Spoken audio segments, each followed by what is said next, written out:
Tu postules chez LVMH, à la SNCF ou même au McDo du coin? Écoute bien, si tu sors un de ces 5 mois en entretien, le recruteur ferme ton dossier avant même que tu aies quitté la pièce. Et crois-moi, le numéro 3, c'est l'erreur classique que font tous les étudiants. On commence avec le tic national, du coup. On l'utilise 400 fois par jour, c'est vrai, mais en entretien, ça fait brouillon, ça casse le rythme de ta phrase.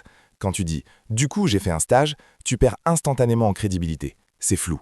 Remplace-le par des mots qui structurent ta pensée, comme « par conséquent » ou « c'est pourquoi ». Fais l'effort, la différence est immédiate et ça montre que tu maîtrises ton discours. Numéro 2, le mot valise par excellence, polyvalent. C'est le mot préféré des annonces sur France Travail, mais c'est devenu une coquille vide. Tout le monde se dit polyvalent. Au lieu de l'affirmer, prouve-le. Dis plutôt « je sais m'adapter rapidement aux imprévus » ou « j'ai géré plusieurs types de missions simultanément ». C'est concret, et c'est exactement ce qu'un manager chez Carrefour ou Decathlon veut entendre. Le piège pour les plus jeunes, le numéro 3, genre. C'était genre un projet d'équipe hyper compliqué. Stop, on n'est pas dans une vidéo de Squeezie ou sur le plateau de Quotidien. En France, surtout dans le monde du travail, la précision est une marque de respect. Ça montre que tu es rigoureux. Dis « c'était précisément un projet d'équipe » ou « il s'agissait notamment de », c'est plus pro. Numéro 4, attention au pessimisme, le mot « problème ».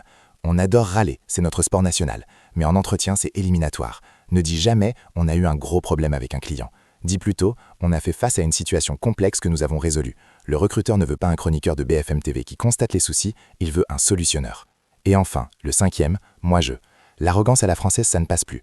Même si tu as tout fait tout seul, valorise le collectif. Dis « nous avons réalisé ce projet » ou « l'équipe a atteint cet objectif ». Ça montre de l'humilité et un esprit d'équipe.